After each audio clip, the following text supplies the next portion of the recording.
सही ना इतने पर सही रहा मोटी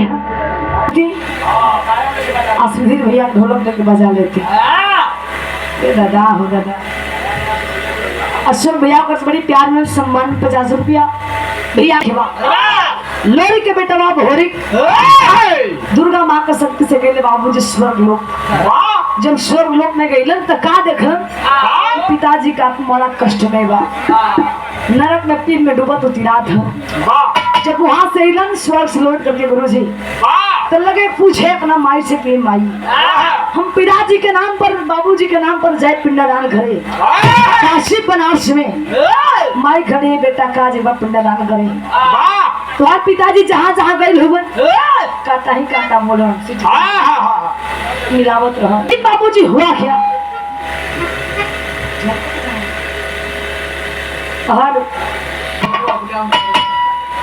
हर सीनिया के बात है अच्छा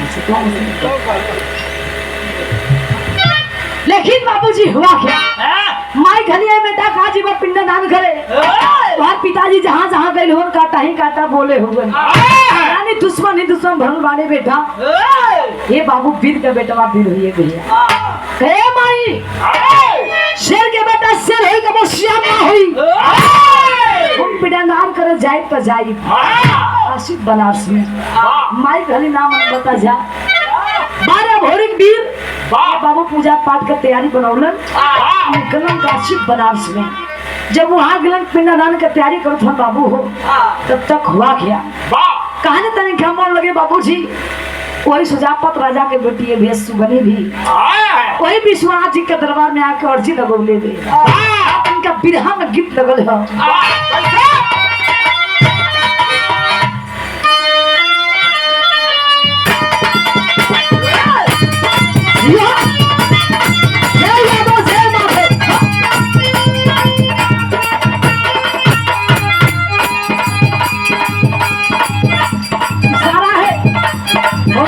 बहुत तारीखा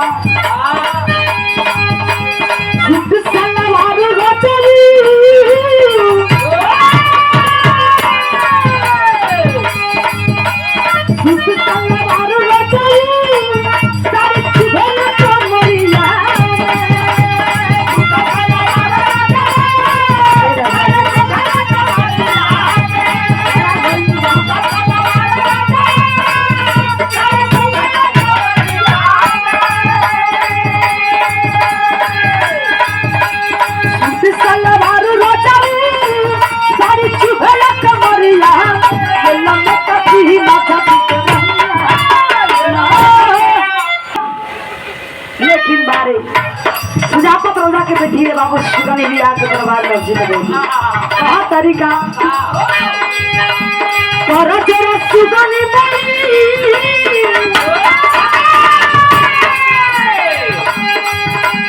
और तेरा सुगनी ये तने मकई देता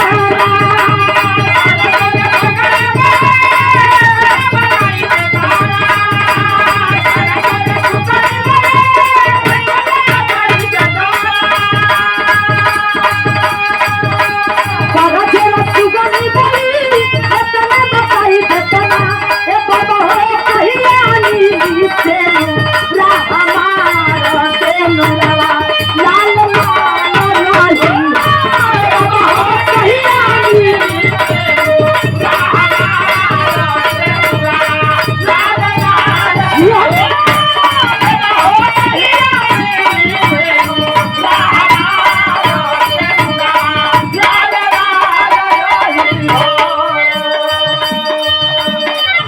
जाओ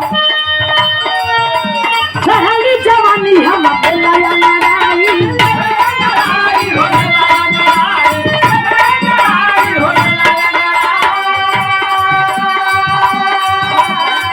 जिया को आवे ना मुंह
हुआ क्या?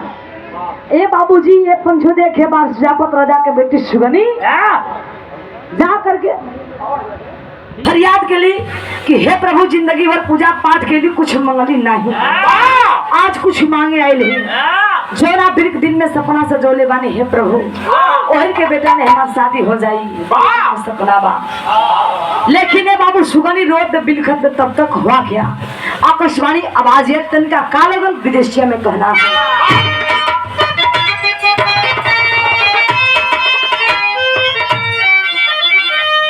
कहे विश्वनाथ नाथ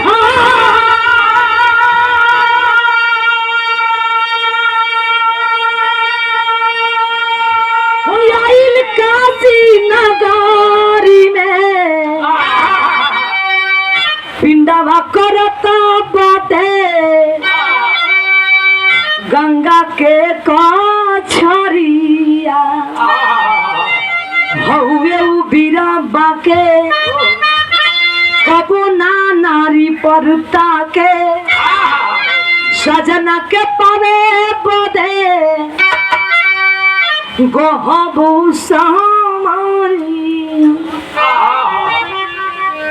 बाबूजी आकाशवाणी आवाज लिखियो बेटी चुप हो जा रो मत। जोरा बिरक दिल में सपना सजोले बाड़ू ओ लइका वीर कोनो ऐसन ऐसन वीर नहीं खन ओ वीर कोनो लड़की पर नजर उठा के तकले तक नहीं खन। पहलवान भैया देखो पहले के भी रही कोनो लड़की पर लौट के ताके तक नहीं लड़की लोग पीछे पड़े। आजकल लोग कहता भैया लोग या गावत अरे भाई कि मैं यादव जी का बेटा हूँ चुपा चपक के लेता हूँ पिया के लेता हूँ तोरी वो झूठो का हुआ क्या? सुगनिया बाबू रोक बिलखत तब तक के बाबू शंकर भगवान के आवाज लिखियो बेटी ओ वीर कोनो ऐसन ऐसन वीर नहीं खे। सुगनिया तने बतिया सुनली को वीर एक काशी बनारसी माइल होन की नहीं बस इतने बता दी हे प्रभु।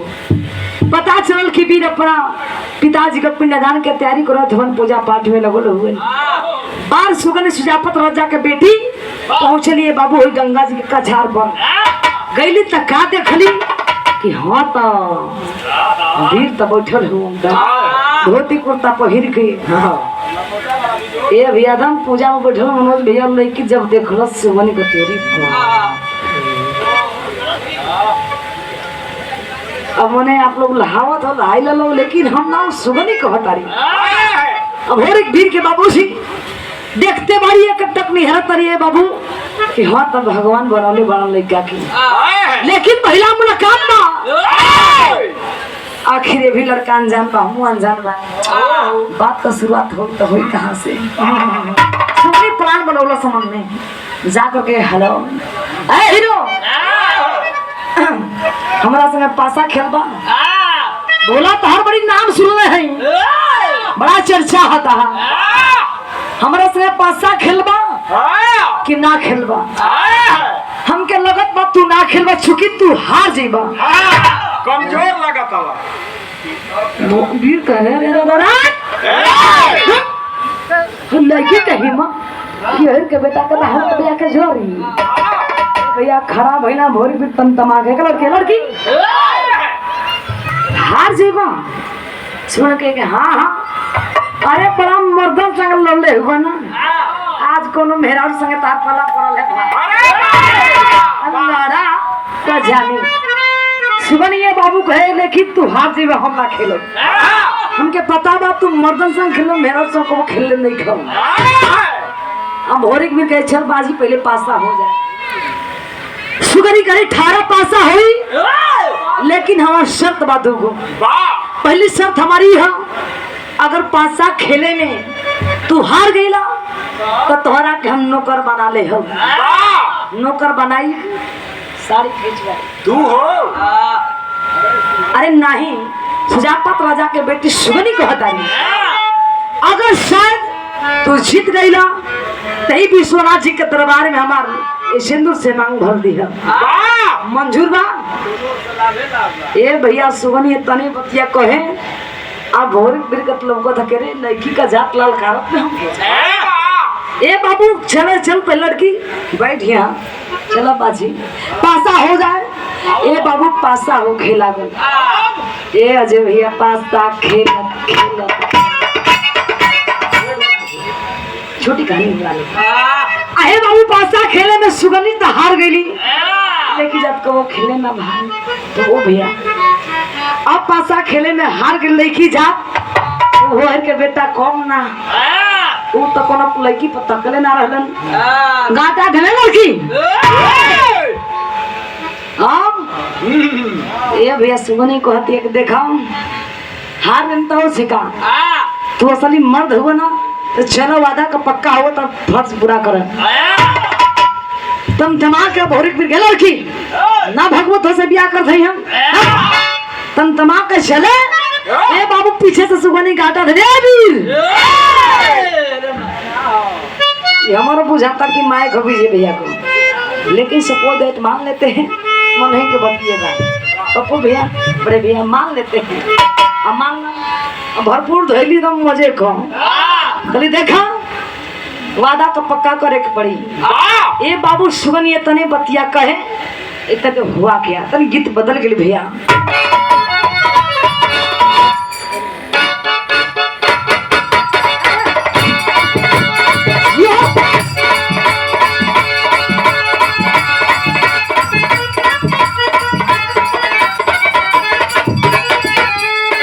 उहे गीत कोनो नहीं कहेगा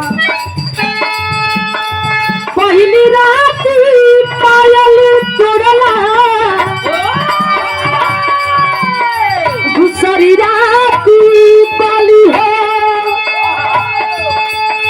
तीसरी रात झुमका झुलनी तोड़ला हाली हाली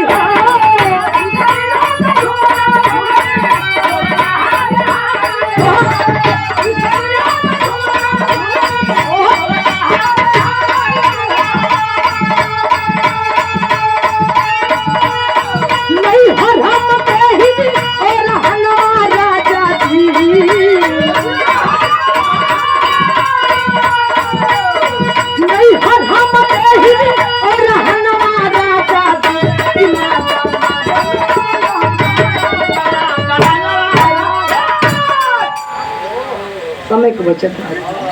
लेकिन बाबूजी हुआ क्या और सुगनी ए बाबू बतिया मन में सपना सजाओ तारी कि कैसे करके लड़का से ब्याह हो जाएगी। का प्यार बहुत सवार भइल सजना के प्यार में हो कोई भी दीवानी हो।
सोच गई जे भैया बीजे ना के लिए बन जाके भोजन कर ली धीरे धीरे, अब फिर आके भी महफिल खराब ना हो। बाबूजी हुआ क्या बार सुगनी एक पंजो सेना भिड़ा देली लागल लड़ाई होखे इतनी ये भैया जब बार हेड का बेटा बार लेके चले ये भैया मरल किला से कला ढेर कटत है लाश गिरे लागल। अब सुगनी ये बाबू जादू मार करके कैदी का ढल गया सुगनी जी का। अरे ढल गया सुगनी का तब क्रोध में जादू चलाई है।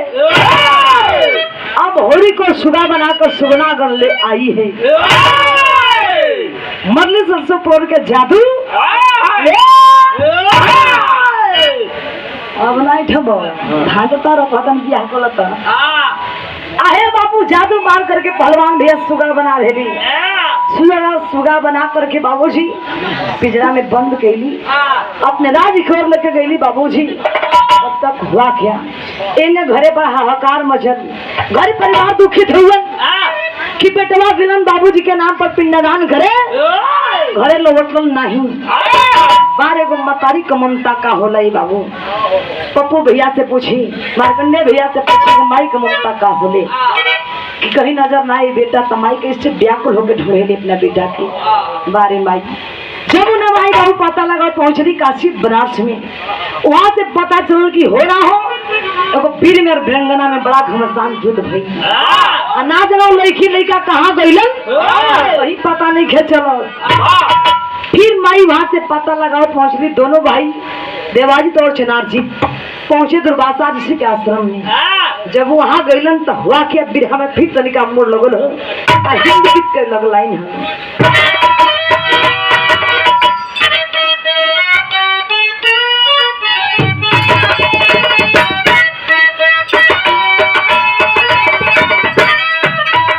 बड़ी सुंदर गीत है। तुम हमसे जुदा